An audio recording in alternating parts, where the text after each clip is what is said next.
Welcome to Neuro English Now, the podcast where learning English becomes not just doable, but fun. I'm John. And I'm Sarah. Hey, everyone.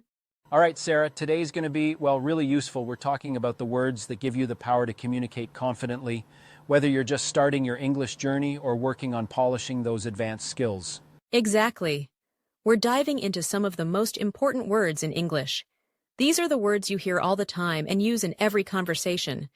They're like your go-to tools, and by the end of this episode, they'll feel like second nature to you. And we're not just listing words, right? We're learning them, like really understanding them. We'll break it down, giving you the meaning, examples, practice tips, the whole deal. What's even better is that these are, brain-friendly techniques, making it easy for everything to stick. Yep. And remember, we'll ask you to say the words out loud while you work with us. It's one of the best ways to help your brain absorb and remember new language. So don't be shy. You're learning actively here. Seriously, when you actually say the words, you're not just learning, you're building confidence. And trust me, the more confident you feel, the easier speaking English becomes. So, stick with us to the very end. You're going to leave here with not just words, but the tools to use them comfortably in real life. Start by exploring words that you probably already know but haven't fully unlocked yet. Here we go. All right, ready to unlock these essential words? These are the ones that sneak into almost every conversation, and getting them right will feel like you've discovered a secret path to fluency. Exactly. They're so versatile. Take the word get, for example. You can use it so many ways, like, can I get a coffee? Or even, I don't get it. Right. It's like get is the Swiss Army knife of English. So just to test it out, imagine asking someone for help. You could say, can you get me some water? Super useful, right? Totally. And then there's make. Think about how natural it feels in sentences like, let's make a plan, or even, don't make a mess. Oh, I've got one. How about, I want to make dinner tonight? Which, honestly, sounds more ambitious than I usually feel. Ha! I hear you. But see how these words make communication really simple? You don't need fancy vocabulary to express yourself clearly. Totally. And another good one is take, like take your time. It's so common and comforting, or even practical, like take a left at the light. Ooh, don't forget go. I mean, how many times a day do we say things like, let's go for a walk, or I'm gonna go to the store? Yeah, and it's not just that, it's the rhythm it creates in your speech. Short, straightforward, and rhythmic, like can we go now? Feels so natural. And then there's come. Super simple, but so powerful. Think, come here for a second. Or even, why don't you come with us? Boom, instant connection. Okay, here's a challenge. Let's string a few of these words together. Let's make a plan to go out tonight. Can you come with me and help me get tickets? Nice. You just used 4 in one sentence. That's some serious efficiency. And that's why these words are so important. All right, your turn, listeners. Pick 3 of these words and try making your own sentences. Don't overthink it. Just go for it. And remember, say them out loud. Speaking is where the magic happens. Use something like, I want to make a plan with friends, and just let it flow. Exactly. Your brain's going to thank you later. Great job practicing those essentials. Now let's shift gears and explore some words that really help you communicate what's on your mind. And not just communicate. It's about expressing yourself clearly. These are the words that, let people know exactly how you feel and what you need. Yes, words like ask, tell, talk, and call. They're your tools for opening up conversations and making sure you're understood. For example, if I say, I need to talk to you, it's clear that it's important, right? Absolutely. And notice how simple that sentence is. You're not trying to say everything. You're just getting to the point. Like, can I ask you something? Such a small phrase, but it works every time. Right, and let's not forget tell. Saying, tell me about your day, invites someone into a conversation. Or even, can you tell me the answer? It's direct, but still polite. Oh, and call is a good one too. Like, I'll call you later. Or, can you call me back? It's practical, but it's also a way of staying connected with people. So here's a thought. Imagine combining some of these words. You could say, can I ask you to call me tomorrow? Or, I'll tell you more when we talk later. Nice. And listeners, it's your turn now. Try making your own sentences with ask or call. Something simple like, can I ask you a question? Practice it out loud. Yeah, seriously, don't just think about it. Say it. The more you practice these short phrases, the more natural they're going to feel when you actually need them. Here's an idea. Imagine you're having a conversation with a friend or coworker. Picture yourself saying, "Let me ask you something," or "Can I call you later?" Create a story around it. It helps more than you think. Exactly. It's not about being perfect, it's about trying. And when you try, you're sending a signal to your brain that this is important. And before you know it, these words won't just be things you remember. They'll be things you use automatically. So pick a word, any word, and try it out today. You've got this. So you've been practicing those simple essential phrases. Great start. Now let's take it up a notch by adding a little extra flair to your words. This is where adjectives come in. They make your conversations more vivid and engaging, like adding brushstrokes of color to a sketch. Exactly. Adjectives make your ideas more vivid and memorable. Think about this. Instead of saying, "It was a movie," you could say, "It was a sad movie," or, even better, "It was an emotionally gripping story." Ooh, see the difference? One grabs your attention more, right? Right. And it's such a simple shift. Take happy, for example. You could describe your day as, "I feel happy," but you could go further and say, "I feel really happy because the sun is shining and I got a lot done." It paints a clearer picture. Totally. And think about how adjectives work with opposites, like good and bad. If someone says, "How's the food?" and you just go, "Good," that's fine. But what if you said, "It's good, the flavors are balanced, and I really love the spices." Boom, now they want to try it too. Or take bad. You might say, "Oh, the weather is bad," but instead, try, "The weather's bad, wet, cold, and really windy." Now, you're giving more detail, and it's easier for someone to imagine what you're experiencing. And then words like easy and hard. These are super flexible, like "this test is easy" works, but you could say, "This test isn't just easy, it's a breeze. I finished in 10 minutes. Or with hard, you could say, "Learning a new language is hard," or take it one step at a time and describe why. Like, "It's hard because there are so many words to remember, but it's also fun because I feel myself improving."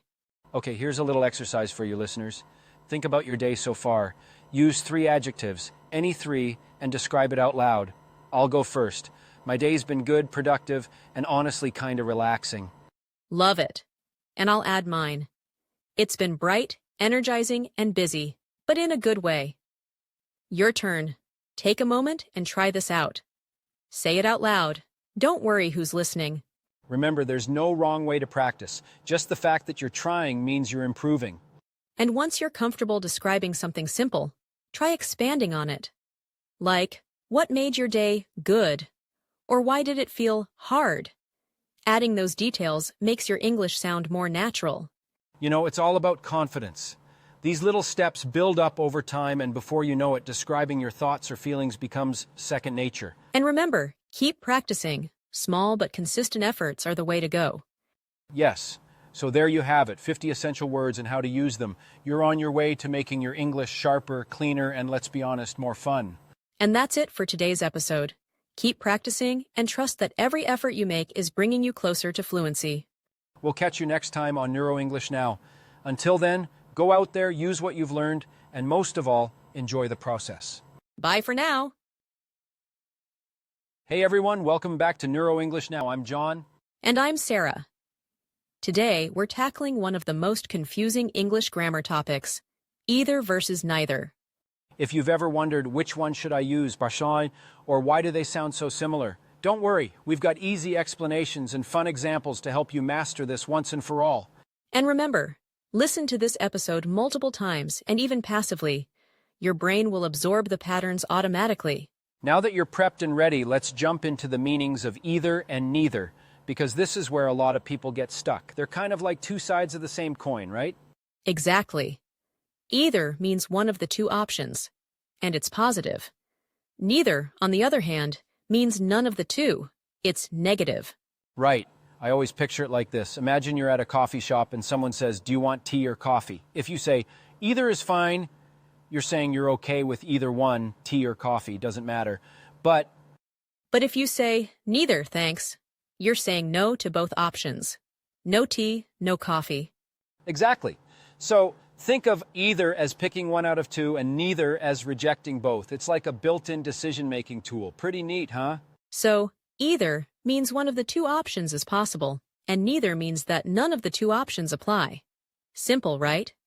Yeah, super clear. Okay, so here's a fun story. I once had this moment of complete confusion over neither during a trip. I was ordering at a street food stall in Bangkok, and the vendor asked me if I wanted spicy sauce or sweet sauce. I panicked because honestly I didn't know what was in either one. So I said, Let me guess. You said neither. yes. And then the vendor just looked at me like, why are you here? I ended up with plain noodles, no sauce, no flavor, nothing. That's hilarious. But it does perfectly show how neither works. You rejected both sauces, so you got none. Exactly, and now I've learned to just pick something or at least try either option. So this is why understanding either and neither is so useful. It comes up all the time in daily life, ordering food, making plans, you name it. So speaking of making choices like spicy or sweet sauce, let's dive into how to actually use either and neither in sentences. Don't worry, it's simpler than it sounds. Think of either as opening the door to one of two options. And for neither, it's like you're slamming both doors shut. No options accepted. Exactly. So let's start simple. You might say, you can choose either option, meaning both are good and you're picking one, but... If you say, neither option appeals to me, you're saying, I like neither of them, thanks, but no thanks. That's spot on. And then we've got the structures either, or, and neither, nor. These are the real game changers for making your ideas super clear. For example, you can either walk or take the bus. Which means those are your only two options. Choose one. Exactly. On the flip side, there's neither, nor, which is kind of like saying, forget it, none of the above. An example could be, neither the chicken nor the fish looks appetizing. Or, neither Bob nor Lisa enjoys early mornings. It's a great structure for ruling out multiple things in one go. Totally. Okay, let's make this a bit more fun. Picture this. Sarah, you're at an ice cream shop. They've got chocolate and vanilla, but you're not feeling either. How do you build your response? Easy. I'd say, neither chocolate nor vanilla sounds good right now. Do you have, strawberry? Perfect. That's textbook neither nor usage. And strawberry is always a winner. Now let's flip the script. What if you're okay with both options, say chocolate or vanilla? Oh, I'd just say, either is fine. And then I'd probably get both if they let me. Smart move. See how easy this can be when you know the patterns? It's all about simplifying your choices or your rejections with confidence. Exactly. And once you've practiced these a few times, they become second nature. Right? So whether you're making plans, choosing dinner, or even just deciding on what movie to watch, either and neither are here to save the day. No confusion necessary. All right, now that we've nailed down the basics, let's talk about a common hiccup people have with either. Ever found yourself saying, either of the apples are fresh? Totally easy mistake to make, right? Oh, totally. But remember, either is singular, so the correct way to say it would be, either of the apples is fresh. Exactly. But I think we all slip up there. It just feels natural to say are sometimes. And here's another one I hear a lot. People saying neither of them like pizza. What do you think, Sarah? Yeah, that's a common one. But neither also takes a singular verb, so the right way is, neither of them likes pizza. It's those little adjustments that make a big difference. Right? It seems small, but it really matters when you're aiming for clarity. Now, I've got to share this. I was listening to a podcast about, personal finance or something, and it clicked for me. Wait, what clicked? That I was learning without even consciously trying. I'd just have it on while doing dishes or working out, and somehow I started picking up key phrases and ideas. The same thing can happen when you listen to English passively. And that's such a cool way to learn. Your brain kind of absorbs the patterns, even if you're not actively focusing on them. Exactly. I once had a student who learned a ton of English just by listening to his favorite music and podcasts. No textbook, just pure exposure. Anytime he heard constructions like either or neither nor, they started to stick. That's so true. And to our listeners, don't underestimate how much passive listening can help you. Keep this episode playing in the background. You'll be surprised what you pick up after a few listens. Right. And while you're at it, here's something fun. Why not try making your own sentences with either and neither?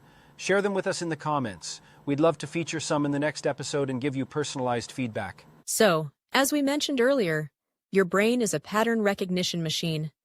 Even if you don't catch everything right away, listening repeatedly helps those patterns stick and trains your ears and brain over time. Right.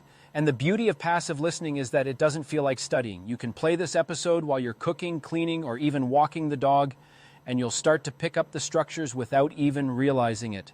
Exactly. It's like when you hear a song on repeat and suddenly you know all the lyrics. The same thing happens here. Your brain just soaks it all in. And what's awesome about this approach is that it works for everyone, no matter your level. Beginners, you'll start catching the basic patterns. Advanced learners, you'll refine your skills and notice nuances. So let this episode be your companion. Play it while you're working out, commuting, or even just relaxing. You might surprise yourself with how much you remember next time someone says, "Do you want coffee or tea?" You'll be ready with either is fine or neither thanks with total confidence. And hey, don't stop here. Keep practicing. Share your sentences with us and let's learn together. And that's all for today. Remember, every step you take, even a small one, brings you closer to fluency. Yeah, keep listening, keep practicing, and we'll see you next time on Neuro English Now.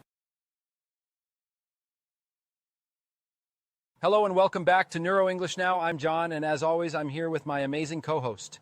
Hi everyone, we're so excited to have you here today.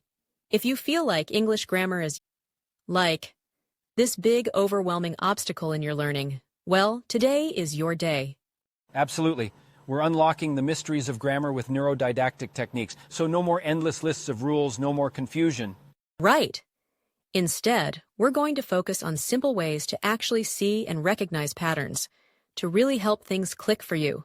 We're covering everything from tenses to articles to prepositions, and the best part, it's all designed to work with the way your brain naturally learns. Ready to simplify English grammar? Let's dive in. All right, let's face it. Grammar can feel like this endless maze of rules and exceptions, right? But remember what we said, no more headaches. We're here to simplify it all starting now. Exactly. And even if you manage to memorize those rules, when it's time to speak, they kind of vanish. You're left second-guessing yourself and, stumbling over simple sentences. Yeah, and here's the thing. That's not your fault. Memorizing rules is such an inefficient way to learn. The brain doesn't naturally work that way. It craves patterns, connections, even pictures. That's where neurodidactics just changes everything. It really does. I remember when I was learning English, prepositions absolutely threw me. Should I say in, on, or at?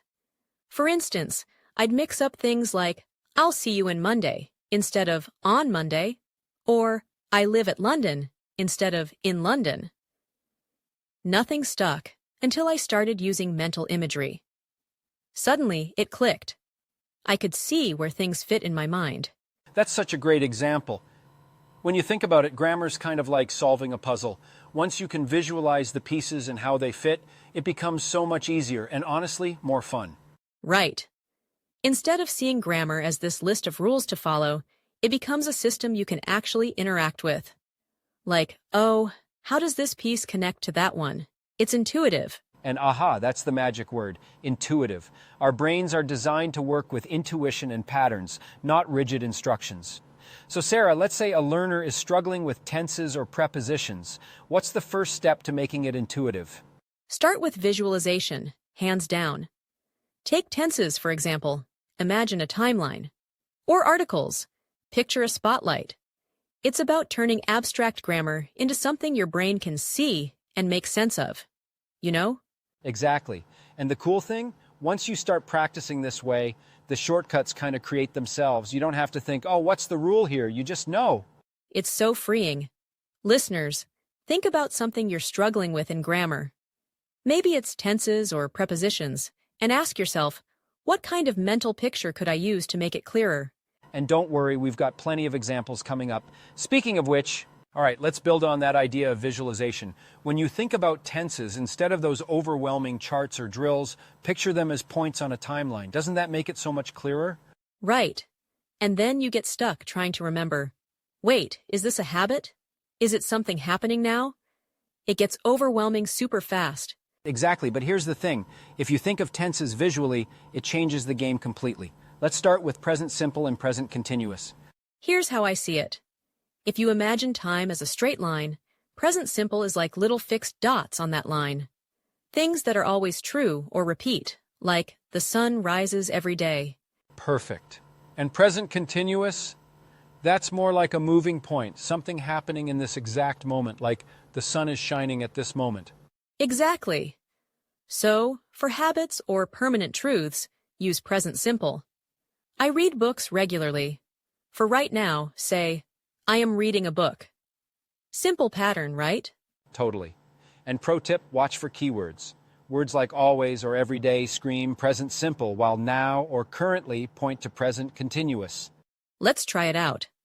Listeners, think of something you do regularly and say it in present simple. Then, describe what you're doing right now in present continuous. Go ahead, take a second. The key takeaway, when you see these patterns, dots versus moving points, it reduces the guesswork, it just clicks. Now, Sarah, let's make it interesting. What about past simple and present perfect? Oh, that's another big one. Okay, visualize this. Past simple is like a single dot in your timeline, completely finished, like, I went to the store yesterday. And present perfect, it's like connecting that dot to the present. You're showing how a past action still matters now. I've done the shopping, so now we have food. Right.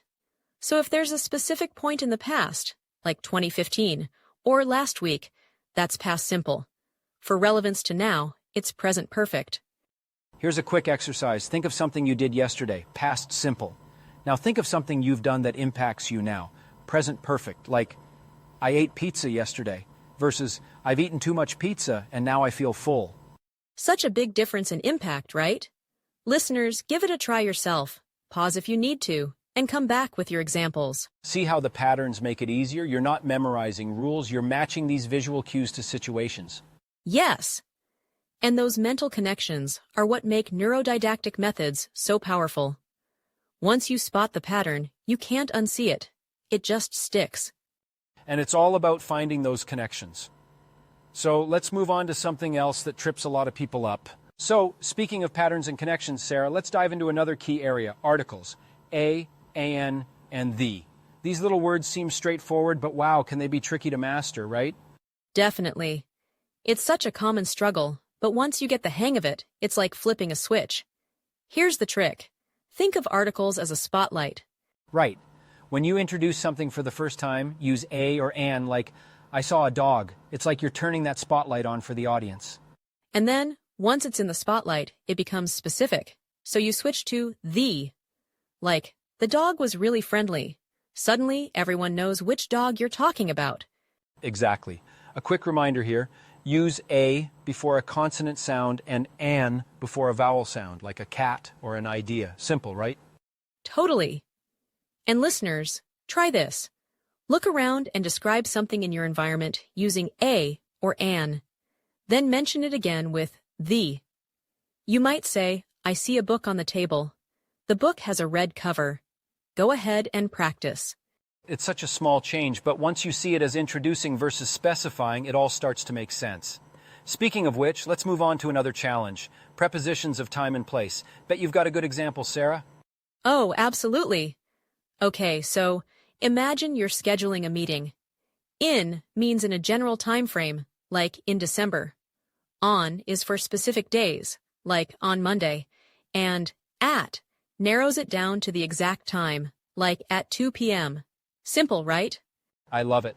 And to make it even easier, picture a calendar. The larger chunks of time, months or years, are in. The individual days are on, and right down to the minute, it's at. Visualizing it this way makes such a difference. It really does. But okay, this reminds me of when I totally botched a meeting time. I told someone I'd see them in Monday, and they just kind of stared at me like, huh? Yeah, prepositions can trip you up like that. It's all about context. But once you picture them with those relationships, like being in a room, on a surface, or at a specific point, it just clicks. Try describing your location now, listeners. Are you in your house, sitting on a couch, looking at your phone? When you bring in those mental connections, they really stick. And little by little, you'll start to notice how these patterns just pop up everywhere in English. Yeah, exactly. Articles, prepositions, tenses, they're not just rules to memorize. They're building blocks you can play with and make your own. And with a bit of practice, you can totally make them intuitive. just like the examples we've covered today. Absolutely. So, as we wrap up, here's our takeaway. Simplify grammar by using mental imagery and seeing patterns. Don't stress about perfection. Take it step by step. Exactly. Keep practicing, stay curious, and most importantly, have fun with it. Language learning doesn't have to be a chore. Thanks so much for joining us today on Neuro English Now. If you found this helpful, please subscribe, share, and let us know your favorite tip. We'd love to hear how you're applying these techniques in your own learning, so drop us a comment. And until next time, keep exploring, keep experimenting, and keep growing. Take care, everyone. Bye for now. Welcome back to Neuro English Now. Today, we're talking about something super practical, how to complain politely in English. So, whether it's bad service at a restaurant, a defective product, or a frustrating customer service experience, knowing the right phrases can really help you sound professional and confident. Exactly. Complaining doesn't have to be, rude or confrontational. In English-speaking cultures, politeness is, so important, even when you're upset about something. We'll show you how to make your complaints polite but effective. All right, so as we just said, being polite can really make a difference when you're making a complaint. Let me share a quick story to show what I mean. I remember this one time at a coffee shop, my coffee order came out wrong. It wasn't a big issue, but I just blurted out, "Hey, this isn't what I ordered." Oh no. How'd that go? Not great. You could actually feel the tension, The barista got defensive, and I felt like I was being rude even though I didn't mean to. It was just like pure reaction. And in hindsight, starting with something like, "Excuse me," or "I'm sorry to bother you," would have totally changed the vibe. Exactly. Politeness isn't just about manners. It's also about setting the tone, Making the other person feel respected, even if you're upset. That alone. It really makes a difference. Right. It can diffuse a lot of that initial awkwardness or tension. Plus, if you're calm and polite, they're more likely to, want to help solve the issue. Totally. I mean, think about it. It's a give and take, right? If you come at someone with respect, they're probably going to mirror that back. And that's the trick. Stay polite and firm without coming across as aggressive or entitled. It's honestly a skill. Yeah, and it's one that really stands out in English-speaking cultures, where being direct can sometimes be misunderstood as you being, rude or even confrontational. Exactly. It's not just about what you're saying, it's how you're saying it. And the payoff is huge. You're more likely to get what you want without making anyone feel bad.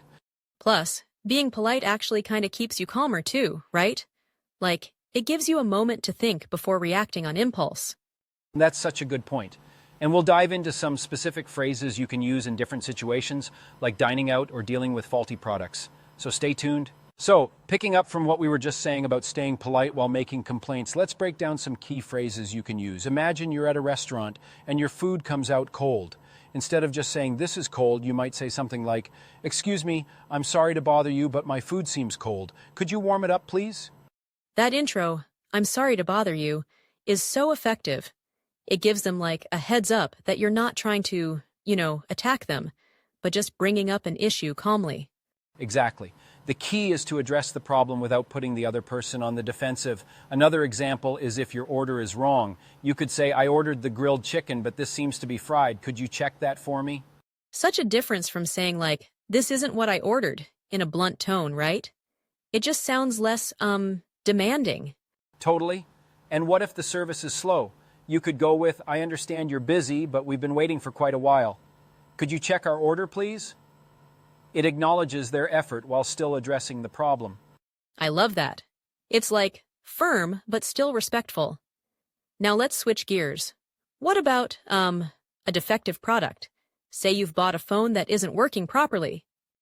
You could say, "I recently bought this phone, but unfortunately it's not working as expected. Could I get a replacement or a refund?" See how polite but clear that is? Totally. And if you want to soften it even more, you could say something like, "I'm afraid there seems to be a problem with this item. Could you help me with it?" Exactly. It's polite but still keeps the discussion focused on solving the problem. Now, Sarah, let's do a quick role play example. Okay, maybe I'll be the customer and you're the server at a restaurant. So, here goes. "Excuse me, I'm sorry to bother you, but this soup seems to be a little cold. Could you warm it up for me, please?" Oh, I love that phrasing. And I'd respond with something like, "Of course, I'm so sorry about that. I'll take care of it right away." See, that polite tone really sets the stage for a collaborative solution. So true. But now let's show what not to do. What about if I just said, hey, this is cold, fix it? Oof, yeah, that creates tension immediately. And honestly, the person helping you might be less inclined to, go above and beyond. It really highlights the importance of softening your tone. Absolutely. And, even when dealing with bigger frustrations, say bad customer service, starting with, I appreciate your help, but, is a lot better than going straight to complaining. Right? These softening phrases, "could you please," "I'd appreciate it if," and "I'm afraid," are your best friends when making a complaint. Sprinkle them into your sentences, and you'll sound calm, professional, and approachable. Trust me, it works wonders. So, we've gone over polite phrases and specific examples, but let's take a step back and think about why all of this matters. Your tone and approach, how you deliver these phrases, can be just as important as the words themselves. How you say something can completely shift the outcome of a conversation. Exactly. Even if you're really frustrated, staying calm makes it way easier to get what you want. It's kind of like diffusing a bomb, right? Haha, maybe not that drastic, but yeah, the principle's the same. Staying calm keeps things constructive. When you're polite, it's less about blame and more about solving the problem together. Right. And one way to stay calm is to pause before you respond. Say you're upset because something went wrong. You can take a moment to, breathe and think about how to phrase what you're going to say. It kind of helps you avoid blurting out something you might regret. Totally. And another trick is to focus on positive phrasing. Instead of saying, "You messed up my order, you could try," "I think there might have been a small mix-up. Could we fix it?" See the difference? It's still clear but much less confrontational. Yeah, and positive tone works like magic in tricky situations. People usually mirror your energy, so if you stay friendly, they're more likely to be, cooperative. Exactly. And that applies beyond English, honestly. It's just good life advice. But since we're focusing on language learning, I say we do a quick exercise to wrap things up. Great idea. All right, listeners, here's your challenge. Think about a time you were annoyed by something, like bad customer service or a defective product. Now, take a moment to rephrase your complaint with a polite tone. For example, instead of, "This was terrible service," try, "I really appreciate your efforts, but I'd like to discuss an issue I've had." Ooh, I love that example. It's like instant conflict resolution. And once you've got your rephrased sentence, try saying it out loud. Remember, practice makes perfect, especially with tone. The more you practice these polite phrases, the more natural they'll feel when you actually need them. And honestly, it's not just about getting what you want. Being polite helps you too. It keeps you calmer and more focused. So, yeah, next time you're upset about something, remember to pause, breathe, and choose your words carefully.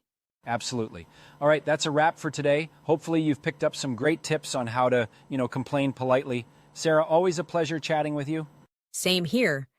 And to all our listeners, thanks for tuning in. Remember, whether it's about food, products, or anything else, being polite can make all the difference. We'll see you next time. Hello and welcome to Neuro English Now. I'm John, joined by my amazing co-host, Sarah. Hi everyone, we're so glad to have you with us today.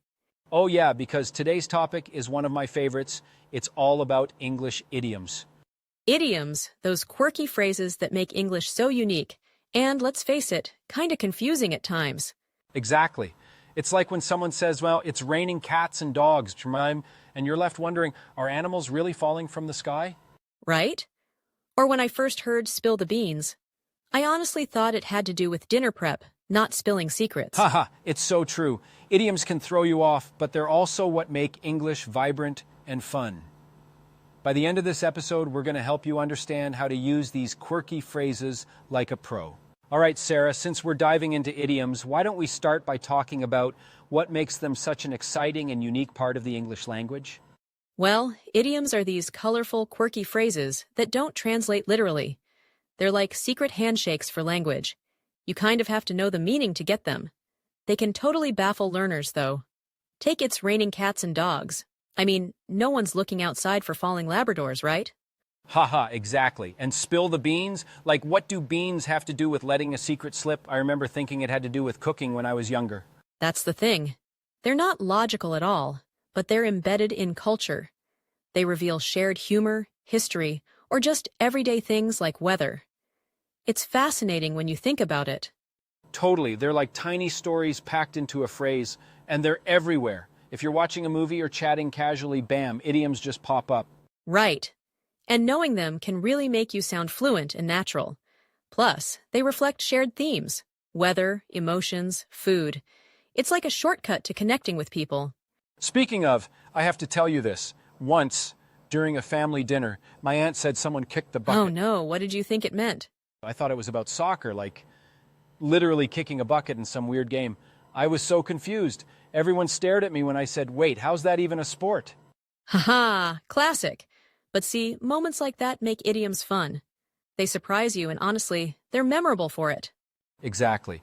And once you start understanding them, it just opens up a whole new layer of the language. They're not just words, they're personality, culture, everything bundled together. Exactly. Idioms are like a window into cultural quirks and shared humor. So now that we've explored what makes them so fascinating, let's dig into how we can actually learn them effectively. Great question, and I'm so glad we're covering this because, honestly, it's easier than people think if you've got the right approach. Totally. And the first strategy we want to share is this. Group idioms by theme and learn them in context. Like, don't just pick random ones from a list. It doesn't stick that way. Exactly. For example, take weather idioms. You've got "it's raining cats and dogs" for heavy rain, or "under the weather" for when you're feeling sick. Just picture this gloomy, stormy vibe. Maybe cats and dogs falling from the sky while you're all bundled up under a cloud. That image kind of cements it in your head. Yeah. And what I love about this is how it's like painting a scene. You're not just memorizing words, you're almost like living them. Oh, or take food idioms, like when something's a piece of cake, super easy. Or bite the bullet, which is, dealing with something tough head on. Right. So imagine eating cake, which is, let's be honest, the easiest thing ever, versus literally biting a bullet. Ugh, tough but necessary. Those little stories or scenes stick so much better than just a plain definition. So good. And to make it practical, here's what you can do. Pick a theme you're into, like emotions, animals, whatever, and find 3 idioms. Use them in example sentences on your own. Repeat them until they just start feeling natural. Exactly. On to strategy 2. Visualize and even act them out. Now, this might feel silly at first, but trust me, it works wonders. Haha, love it. So, like for "let the cat out of the bag," I'd imagine myself popping open this giant sack and bam, a cat leaps out and oops, there goes the secret. Haha, yes. You could even picture yourself being all dramatic, like accidentally letting the cat loose at a party and everyone gasping. Or take "hit the nail on the head." Imagine this perfect hammer strike. Bam, spot on. Say it out loud, gesture with your hands if it helps. It's like having a mini theater in your brain. Wait, I'm already swinging an invisible hammer here. John hit the nail on the head with that idea. Nailed it. Get it? Very punny. But you're right. I actually tried this with my niece the other day. We turned it into a game. We had this little toy hammer, and when she guessed an idiom right, she'd use it to hit the nail. And honestly, she now remembers those phrases perfectly. Making it interactive makes it so much easier to recall. That's such a cool idea and an excuse to play with toy hammers. I'm in. It's just such a fun way to make idioms come alive. So after all that fun with themes, visualization, and acting out idioms, here comes the game changer. It's about weaving idioms into your own story. That's where everything truly starts to click. Exactly. The goal is to take these phrases and weave them into sentences or stories that are personal and meaningful to you. When something feels like your own, it's much easier to remember and use naturally. Right, like the time I messed up a recipe big time and my mom laughed and said, "Well, too many cooks spoil the broth." It wasn't funny at the time, but now it totally sticks with me. I mean, who knew broth could be so tricky? Haha. Yeah, and the important part is that now you'll never forget that idiom. And listeners, think about your own moments. Maybe a mix-up at work or even a funny family story where you can drop idioms like barking up the wrong tree or out of the frying pan into the fire. Oh, I'm already thinking about barking up the wrong tree last week. I asked my dog to fetch my socks. Spoiler alert, he did not. Ha ha ha! See? Everyday moments like that are perfect. Start small. Use 1 or 2 idioms in a story when you're chatting with friends or even just practicing by yourself. The more you do it, the more natural it feels. And I think the best part is how it builds confidence. You start sneaking idioms into conversations, and suddenly, bam, you're sounding like a natural. It's honestly such a game changer for fluency. It really is. And listeners, don't be afraid to experiment. Make mistakes, play around with idioms. They're meant to add flair and fun to your language. The key is consistent practice. Yep, and we're here cheering you on every step of the way. So go ahead, turn your stories into colorful canvases full of idioms. And remember, no paint by numbers here. Well said, John. And with that, we're wrapping up today's episode. It's been a blast talking about idioms with you all. Absolutely. Keep practicing, have fun with it, and don't forget, hit that subscribe button and share your favorite idioms in the comments. We'd love to hear them. Thanks for joining us on Neuro English Now. Until next time, keep learning and hit the nail on the head with your English practice. See you next time, and remember, it's never too late to learn something new. All right, so let's start with the basics, the difference between make and do. It all boils down to this simple idea.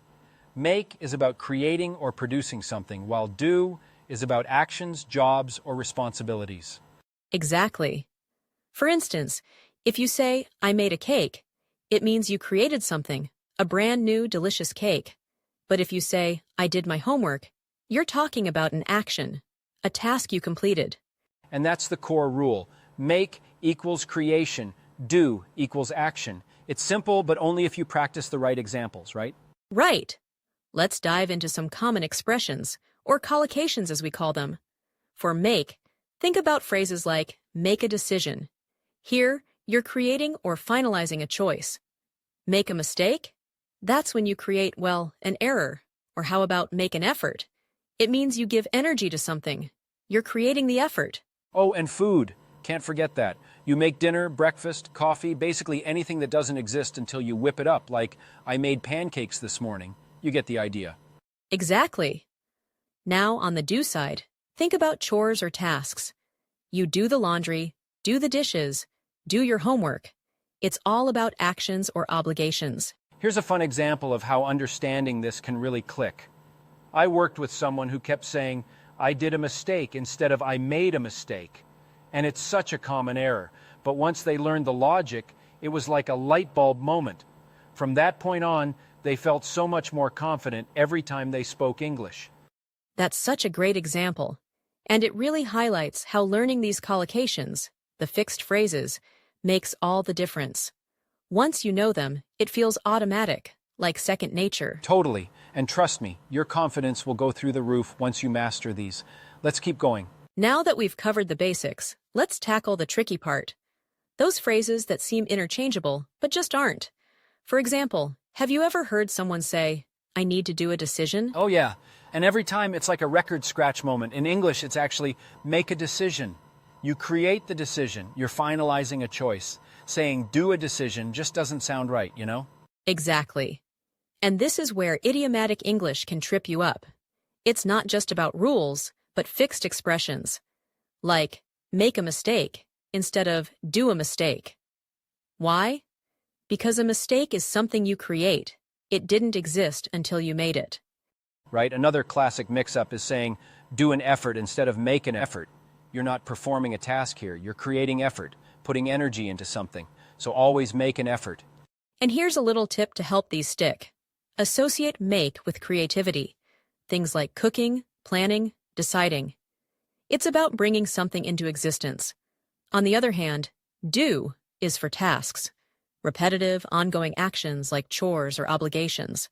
Oh, and here's where things get interesting. I once had a student who was super advanced, like near native level, but they kept saying do a decision in work meetings. And honestly, it kind of undermined their professionalism. Those little details really matter when you're speaking English at a higher level. That's such an important point. If you're aiming for fluency, these subtle distinctions are key. Memorizing fixed expressions like make a decision or do your homework makes your speech sound more natural and confident. And like anything in language, the more you use these phrases, the easier it gets. Practice is what makes it all stick. Speaking of which, we should give our listeners something practical to try. All right, we said we'd give you something practical to try, so let's get hands-on. Learning really sticks when you actually use it, right? Let's dive into some examples where you can practice make and do. Absolutely. Here's a great way to practice. Try role-playing everyday scenarios. For example, imagine you're planning a party. What expressions with make would you use? You'd probably say, let's make a guest list, or make some calls to invite friends. And with do? Maybe do the shopping or do the cleaning. Exactly. And seriously, don't just imagine it. Speak it out loud. Grab a friend or even just talk to yourself. The more you hear yourself using these expressions, the more natural they become. And let's not forget, you can always create sentences and share them online, for feedback. That's such a good idea. Posting your sentences on social media or study platforms is a great way to get input and improve. Plus, seeing how others use make and do in different contexts can spark new ideas for your own practice. For sure. And here's the thing. Don't shy away from making mistakes. Like, seriously, mistakes are gold. They're how you learn. Every slip up is just proof that you're trying, and trying is what gets you to the next level. Exactly. Progress isn't about perfection. It's about persistence. Each time you practice, you're building stronger habits. And before you know it, sentences like make a decision or do your homework will roll off your tongue without a second thought. So go for it. Practice, try out new sentences, and remember, it's not about being flawless. It's about enjoying the process and celebrating each small win along the way. And on that note, great work today, everyone. Keep practicing, keep exploring, and don't forget to have fun with it. English is your journey. Embrace it. That's all for today. Thanks for learning with us, and we'll see you next time on Neuro English Now.